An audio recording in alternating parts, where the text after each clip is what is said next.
You're listening to Science for Soundness, the podcast.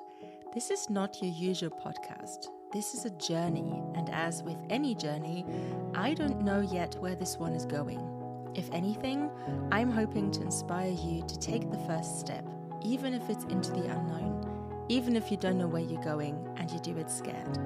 Hi, I'm Steffi. I'm an equine scientist and equine therapist. I've made it my mission to support horse owners on their individual journey of horse-human connection and personal growth. I want you to know that I'm with you on this one. Think of me as a friendly voice, a reminder to stay the course, to keep going, keep listening to yourself and to your horse, even when the going gets tough. Let's do this. Hello friends, and welcome back to Science for Soundness, the podcast.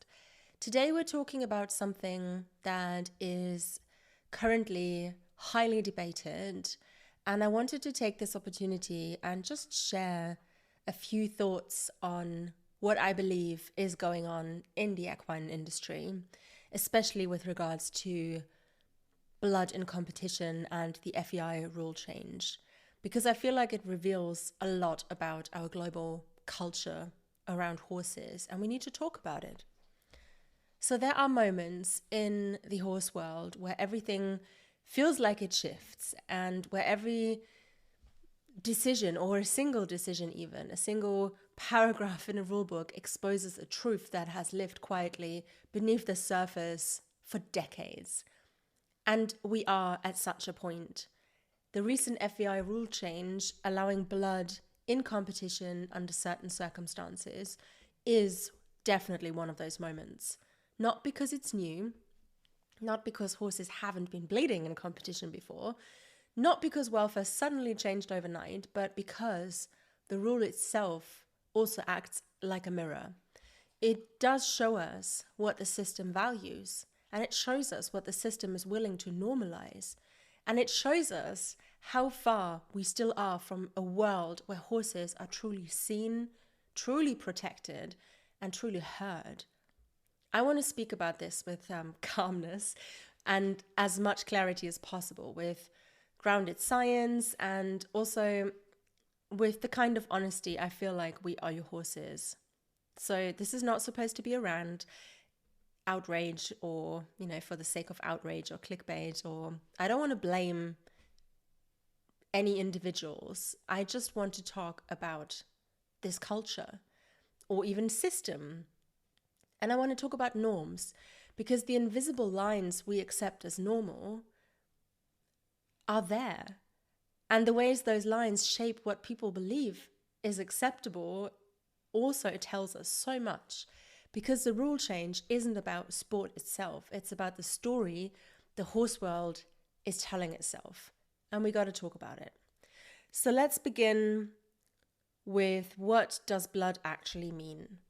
When a horse is bleeding, however minor that is, it is a sign of tissue damage.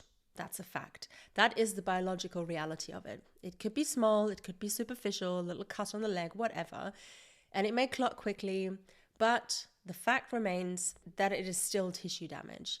Blood is one of the body's loudest messages, a message that something has gone further than it should have. And it's a message that pressure exceeded tolerance, that the line between communication and pain has been crossed. And what the FEI rule does is not simply allow blood, it allows the continuation of performance despite blood. This is important.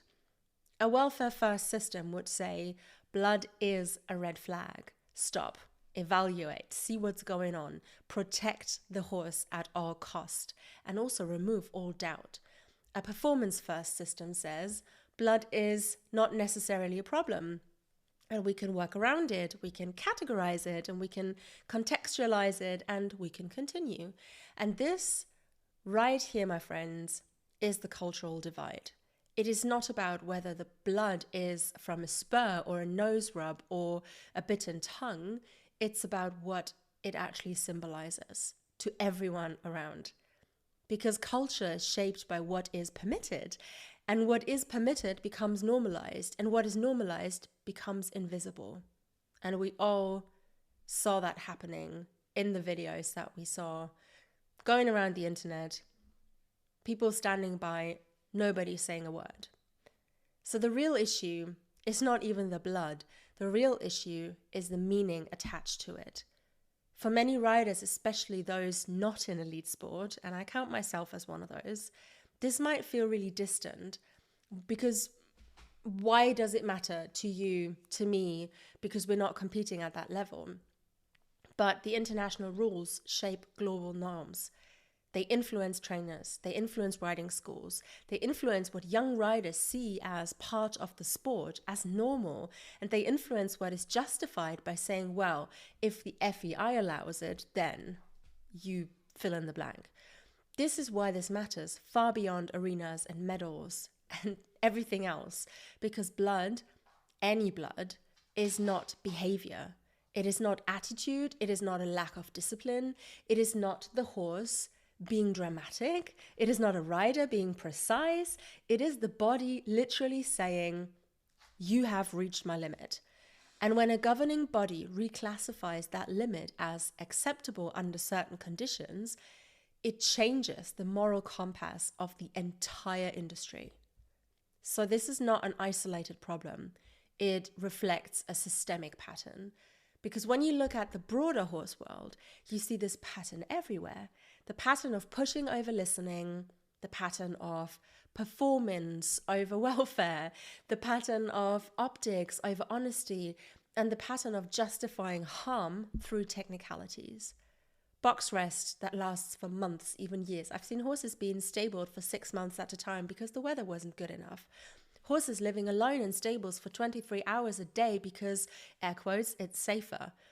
Horses trained until they shut down and then are being praised for being quiet, again, air quotes.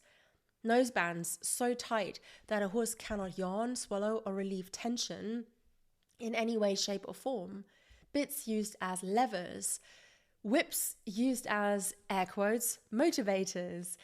Equipment used as correction, which is causing physical harm to horses. And language like a horse being lazy or difficult or testing or being naughty used as explanations for stress behaviors. Let's think about that for a second, because it all lives in the same ecosystem. A horse's body is constantly giving us information. When we don't want to hear that information, we learn to reinterpret it. This is the same case for a horse that is just using their legs abnormally, and that is, air quotes, normal for that horse, instead of saying that they're lame. The FEI rule change is simply the most public example of a pattern that has already existed privately for a very, very long time. So let's talk frankly about why the rule exists. The FEI is not composed of villains. It is a reflection of pressures, in a way. Pressures from sponsors, from national federations, from trainers, riders, and also from spectators who want perfection. We could argue about what that looks like, but let it stand like this for a second. Because in elite sport, the margins between winning and losing are razor thin. Anything that disrupts performance threatens careers, rankings, reputations, and in many disciplines, the equipment itself, the very tools that we use, creates a higher likelihood of trauma to the skin or mouth. Bits create friction, spurs create pressure, nosebands create compression, shoes create impact, saddles create load. And when you combine these factors with adrenaline, speed, precision, the risk of blood increases. We could also throw in the bad riding. So the question becomes, do we change the system? Do we redesign the equipment? Do we limit what species are asked to do? Do we prioritize welfare even if performance suffers? Or do we change the rules to accommodate the reality? This rule change tells us which direction the system chose, and that direction was not towards welfare. That's clear. The deeper problem, I feel, is the normalization of harm. If you place a horse into a system where slight harm is expected, you guys, normal and even necessary for performance, people stop seeing harm as a problem.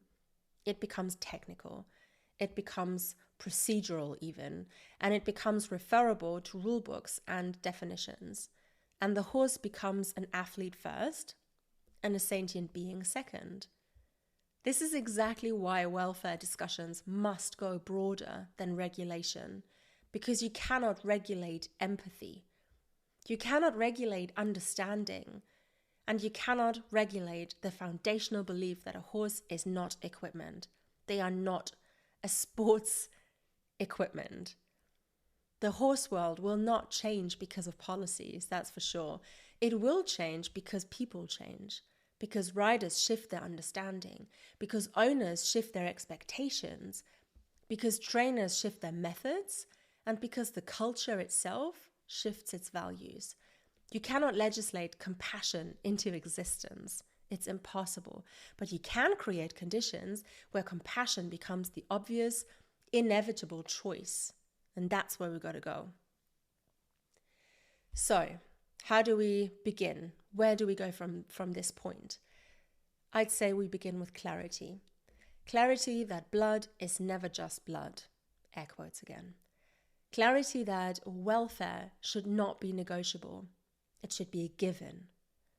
Clarity that performance culture must not overshadow humane treatment.